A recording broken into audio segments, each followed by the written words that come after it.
Well, hello, Eldorado Jaguars. Welcome to our Rockland read-in. I thought I might share a scary story with you. I love scary stories. I love when I get startled over something unexpected happens. It gives me that weird feeling that, hey, things are scary, but they're going to be okay.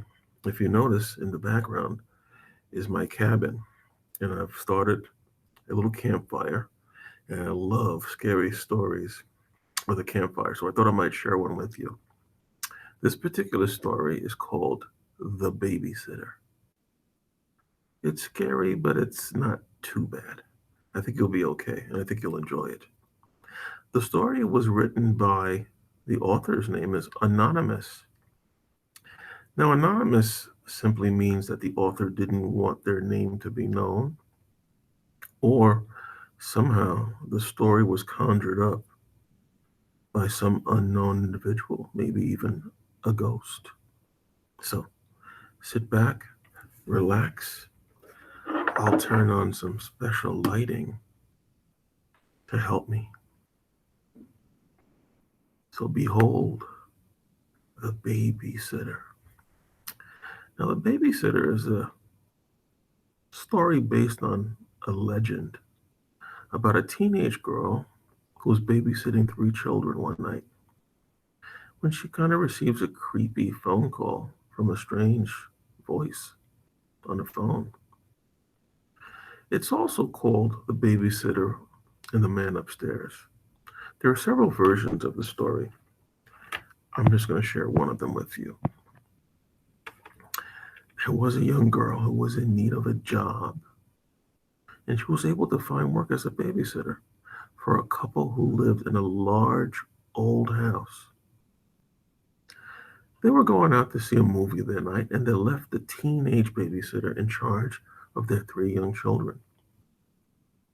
The babysitter put the children to bed when it got late and then went downstairs to watch some television. She was just getting comfortable when she heard the phone ringing. Hmm. When she answered it, all she heard was this weird, heavy breathing, followed by an old man's voice asking, "Have you checked on the children?" She freaked out. She hung up the phone, trying to convince herself that it was just someone playing a practical joke on her.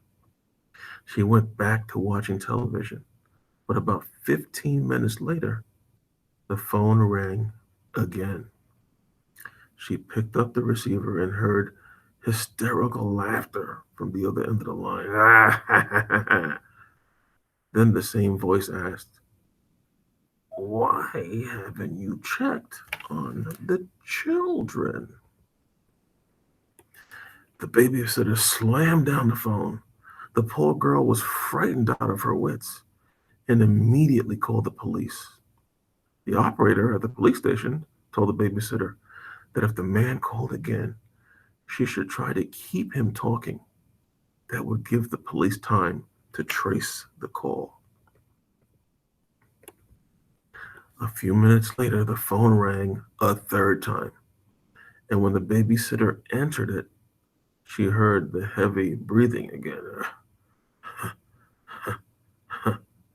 The voice on the line said, "You should really check on the children."